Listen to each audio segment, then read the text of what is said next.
السلام علیکم ناظرین، میں ہوں عزیر امتیاز اور آپ دیکھ رہے ہیں انفارمیٹیو ورلڈ۔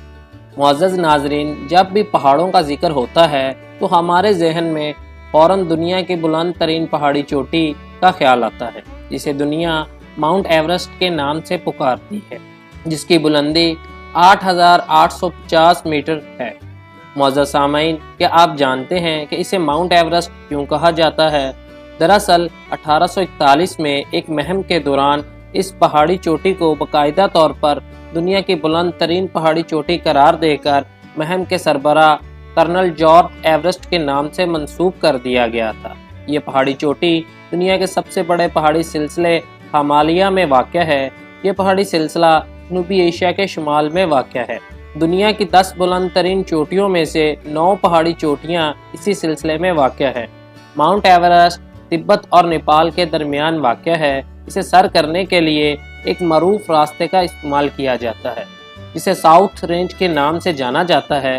یہ ساؤتھ رینج نیپال میں ہی واقع ہے۔ ماؤنٹ ایورسٹ کی بلندی کے بارے میں متضاد آراء پائی جاتی ہیں۔ 1909 میں نیشنل جغرافک سوسائٹی کے تعاون سے ایک سروے کیا گیا۔ اس میں اتفاق کیا گیا کہ ایورسٹ کی چوٹی پر سارا سال برف کمی بیشی کا شکار رہتی ہے، جس کے باعث اس کی بلندی میں معمولی تبدیلی رونما ہوتی رہتی ہے، یعنی اس کی بلندی 8,848 میٹر سے 8,850 میٹر تک کے درمیان رہتی ہے۔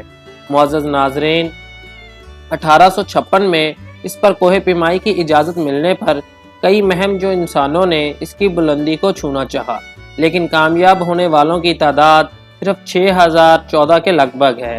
یہ اعداد و شمار دسمبر 2021 تک کے ہیں، اور اگر اس کے موسم کی بات کی جائے تو اس کا موسم بیشتر جانداروں کے لیے انتہائی غیر مناسب۔ یہاں گرم ترین مہینہ جولائی ہے، جس میں اس کا درجہ حرارت -19 رہتا ہے، جبکہ سرد ترین مہینہ جنوری ہے، جس میں درجہ حرارت -36 ڈگری ریکارڈ کیا گیا ہے۔ ایورسٹ کے حتمی درجہ حرارت کے بارے میں کوئی حتمی رائے قائم نہیں کی جا سکتی، کیونکہ اس کا درجہ حرارت اچانک -10 تک بھی گر سکتا ہے۔ یہاں کسی بھی وقت طوفان آ سکتے ہیں، اسی لیے کوہ پیماؤں کو بلندی پر جانے سے قبل ماحول کا عادی بننے کے لیے 2 روز پہاڑوں کے دامن میں لگائے گئے کیمپ میں گزارنا پڑتے ہیں۔ چوٹی تک پہنچنے میں 6 سے 7 دن صرف ہوتے ہیں۔ اس کی بلند و بالا ڈھلوانوں پر آکسیجن کی شدید کمی ہوتی ہے، کیونکہ یہاں آکسیجن سطح سمندر کے مقابلے صرف 1/3 رہ جاتی ہے۔ یہی وجہ ہے اس ریجن کو ڈیتھ زون کہا جاتا ہے۔ آکسیجن کی اس کمی کی وجہ سے اسے سر کرنے کے دوران آکسیجن سلنڈر کا استعمال انتہائی ضروری ہوتا ہے۔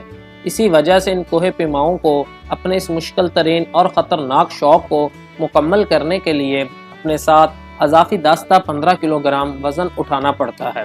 ناظرین، 8,000 میٹر کی بلندی پر صورتحال انتہائی خراب ہو جاتی ہے۔ آکسیجن کی شدید کمی، تند و تیز ہوائیں، دشوار گزار راستے اور یکبستہ حالات، یہ سب عناصر ایسے ہیں جو انسان کی جان لینے کے لیے کافی ہیں۔ اس ہائیلی کریٹیکل سچویشن میں سانس لینا انتہائی مشکل ہو جاتا ہے۔ 2019 تک تقریباً 300 سے زائد انسان ایورسٹ ایکسپیڈیشن میں لقمہ اجل بن چکے ہیں۔ یہاں کلمبر کو فروسٹ بائٹ کا بھی شدید خطرہ لاحق ہوتا ہے۔ اسے انتہائی سرد علاقوں میں اگر ہاتھ پاؤں وغیرہ ایک خاص وقت تک کھلی فضا میں ایکسپوزڈ رہیں تو ان میں بلڈ سپلائی اور آکسیجن کی سپلائی معطل ہو جاتی ہے، اور اگر یہ سپلائی زیادہ دیر تک معطل رہے تو متعلقہ اعضاء کے ضائع ہونے کا خطرہ بڑھ جاتا ہے۔ ایسے غیر مناسب حالات میں ہاتھ پاؤں کے علاوہ ناک، کان اور گال وغیرہ کو بھی شدید نقصان پہنچ سکتا ہے۔ مگر ناظرین، آپ کو یہ جان کر حیرانگی ہوگی، اس ساری خطرناک صورتحال کے باوجود ایورسٹ دنیا کی مشکل ترین پہاڑی چوٹی نہیں، بلکہ اس سے زیادہ خطرناک K2 ہے، جو دوسری بلند ترین پہاڑی چوٹی ہے۔